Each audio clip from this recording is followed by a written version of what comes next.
tidak majunya negara ini karena itu. Karena itu. Coba sekarang saya sebut nama satu persatu. Amin Rais, Rocky Gerung, Faisal Assegaf, Din Samsudin, Refli Harun, Ferry Amsari, Zainal Arifin Muhtar, B. Fitri, Profesor Kuncoro, Mahfud MD, Eki Sujana, Said Didu, Fahru Roji, AM Saifullah, Dr. Tifa, Dedi Sitorus, Masington Pasaribu, dan para penyinyir-penyinyir lain yang saya belum sebutkan satu persatu. Pertanyaan saya, bisakah mereka ini berpikir tentang ekonomi Indonesia? Bagaimana cara menjaga inflasi, daya beli masyarakat? Bagaimana bisa membuat ekonomi Indonesia growth, bertumbuh 7-8%? Bisa mereka?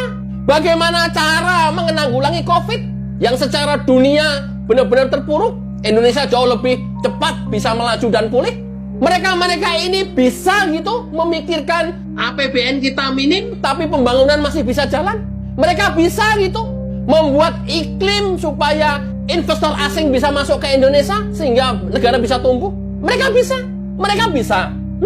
Mereka bisa menurunkan tingkat kemiskinan. Mereka bisa menurunkan tingkat pengangguran. Mereka bisa berpikir itu bisa, melakukan itu bisa. Yang dia tahu, yang dia bisa itu adalah bagaimana cara berebut kekuasaan, hukum tata negara, ya, keputusan MK yang dianggap menguntungkan Gibran, dia juga pengen berebut supaya bisa berkuasa, kan itu terus yang diomongin, kekuasaan terus yang diomongin, muaranya bagaimana dia bisa berkuasa terus, atau muaranya bagaimana dia menjadi bagian dari kekuasaan itu. Tapi apa bisa dia merubah Indonesia ini menjadi lebih makmur, menjadi lebih bagus, lebih maju? Itu saya baru bicara ekonomi, belum infrastruktur. Bisa mereka dalam kondisi yang APBN-nya terbatas, tapi pertumbuhan meningkat 7-8%, pembangunan infrastruktur terjadi terus di mana-mana. Bisa gitu, bisa.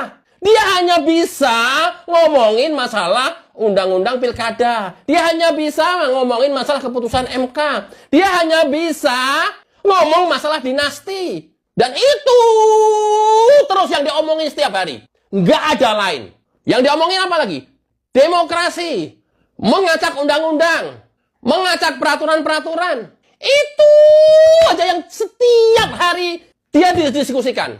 Tapi nggak pernah, nggak tahu bagaimana Indonesia menjadi maju. Nggak tahu.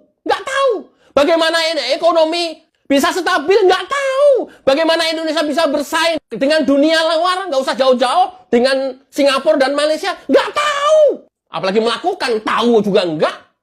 Masyarakat harus cerdas. Dan rata-rata, mereka yang saya sebutkan itu adalah pendidikannya minimal doktor atau S3. Doktor dan profesor, rata-rata. Lantas, kita berharap apa lagi? Indonesia kepada kaum cerdik, cendekiawan, ilmuwan yang seperti tadi nama-nama saya sebutkan, kita bisa berharap apa lagi? Indonesia bisa maju. Nothing. Kita lihat diskusinya setiap hari. Bolak-balik masalah undang-undang pilkada, bolak-balik masalah putusan MK, bolak-balik masalah etik KPU, bolak-balik masalah itu muaranya karena dia kalah. Bolak-balik masalah Paman Usman, bolak-balik masalah dinasti, bolak-balik masalah Samsul. Apa ini? Loh, kalian kan cerdik cendekiawan, kalian ilmuwan, kalian doktor loh, kalian profesor loh. Ini saya nggak tahu sampai kapan, kita tunggu saja dan kita jalani. Pasca Jokowi 5 tahun ke depan Prabowo mudah-mudahan lebih dahsyat lagi dan lebih tegas lagi kepada orang-orang yang menyebarkan fitnah.